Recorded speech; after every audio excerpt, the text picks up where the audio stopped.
E aí, pessoal, o futuro do milho já está sendo plantado, né? Mas a pergunta que não quer calar e que vale milhões é a seguinte: o seu lucro da próxima safra, ele está aí à deriva, exposto a todo esse sobe e desce do mercado, ou ele está bem protegido como se estivesse numa cerca? Bora mergulhar fundo nessa análise para descobrir qual é a melhor jogada. Olha, e para encontrar essa resposta, a gente não tirou da cartola, não. Fomos direto na fonte, a análise da seção de cenários da Agromove. E quem está por trás dessa análise toda é o especialista Alberto Pessina. Então vamos entender junto o que ele e a equipe da Agromove descobriram. Beleza. Qual que vai ser o nosso caminho aqui? É bem simples, ó. Primeiro, a gente vai dar uma olhada no cenário global do milho. Depois, a gente aterrissa aqui no Brasil para ver como as coisas estão. Na sequência, o ponto principal, como é que a gente protege o lucro da safra. E para fechar, a gente olha lá para frente, para o futuro e para os próximos passos que todo mundo tem que ficar de olho. Então vamos lá. Começando pela primeira parte, o cenário global do milho. E, gente, o que a gente está vendo lá fora é basicamente um cabo de guerra. De um lado, você tem a escassez puxando os preços para cima com tudo. Do outro, uma concorrência fortíssima puxando para baixo. É uma briga de gigantes. E é essa briga que deixa todo mundo com aquela pulga atrás da orelha, né? A pergunta que todo produtor está se fazendo agora é: ok, os estoques globais estão super apertados, mas ao mesmo tempo a concorrência está vindo com tudo. No fim das contas, para onde é que vai o preço do milho? Sobe, desce, fica de lado.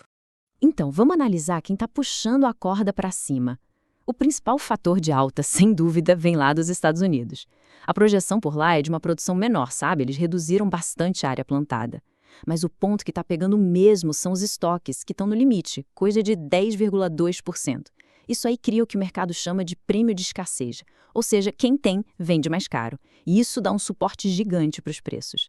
Ok, mas e quem está puxando a corda para baixo? Aí a gente olha para a Argentina. Os caras estão com uma competitividade, olha, agressiva. Eles reduziram as taxas de exportação, o câmbio está ajudando muito e o resultado?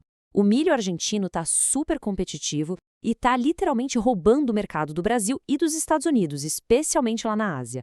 E é isso que segura um pouco os preços, sabe? Limita aquele potencial de uma alta explosiva no mercado internacional.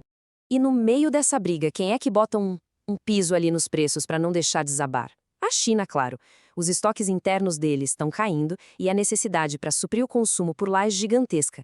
A gente está falando que os chineses vão precisar voltar às compras, e forte, importando aí entre 8 a 10 milhões de toneladas. Essa demanda firme é o que ajuda a dar um suporte, a segurar os preços globais num certo patamar. Tudo bem, já entendemos o cenário lá fora. Agora vamos trazer a conversa para casa. Como é que está a realidade do milho aqui no Brasil?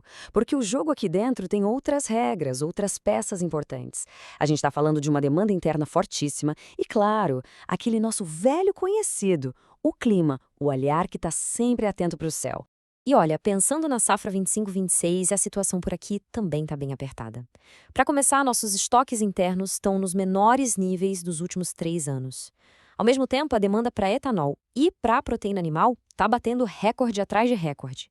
E aí vem o ponto de atenção máxima, o clima. A gente teve atraso no plantio em algumas regiões e agora a produtividade da safrinha depende, assim, de forma crítica, das chuvas que vão cair até meados de maio. É faca na bota. Certo. Com esse cenário todo, cheio de incerteza, a pergunta é: e agora? Como é que se age? Bom, agora a gente vai para a parte prática. Vamos falar sobre como proteger o lucro da safra. A ideia é exatamente essa do título: cercar o resultado, criar uma proteção em volta dele. E a principal ferramenta que a análise do Pessina aponta para isso é uma estratégia chamada Defense, ou Collar em inglês. Pensa nela como se fosse o padrão ouro de proteção para o produtor. O objetivo dela é bem simples, na verdade. É criar um corredor de preços. Ou seja, você define um preço mínimo, um piso, e um preço máximo, um teto. Isso te dá previsibilidade para a safra e o melhor, muitas vezes com custo financeiro zero para montar. Mas claro, não existe almoço grátis, né? Toda estratégia tem seus prós e contras. A grande vantagem do fencing, sem dúvida, é a proteção sem precisar desembolsar grana e a previsibilidade total que ela te dá. Isso, no final do dia, garante a sobrevivência e a saúde financeira do negócio. E qual é o risco, entre aspas? É que seu lucro fica limitado se o mercado disparar lá para cima. É o famoso custo de oportunidade.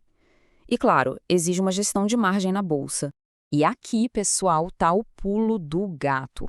O mais importante não é decorar o nome FANS ou um número específico. O importante é entender a lógica por trás da estrutura de proteção. Essa estratégia não é uma receita de bolo, sabe? Ela é totalmente flexível. Ela pode e deve ser alterada conforme o mercado vai se mexendo e, principalmente, de acordo com a necessidade e a realidade de cada empresa, de cada fazenda. Ok, entendido o presente, vamos olhar um pouco para frente. O que a gente precisa ficar de olho, o que a gente tem que monitorar para as próximas safras, tipo a 26, 27 e as que vêm depois. Quais são os sinais que o mercado vai dar para a gente? Então, anota aí os pontos-chave para ficar no radar. Primeiro, vamos ver se aquela redução de área de milho nos Estados Unidos vai se confirmar mesmo. Segundo, como é que vão evoluir os nossos estoques aqui no Brasil? Terceiro, ficar de olho na firmeza da demanda global por proteína animal. E por último, mas não menos importante, a volatilidade dos custos, né? Preço do petróleo, frete, tudo isso mexe no nosso tabuleiro.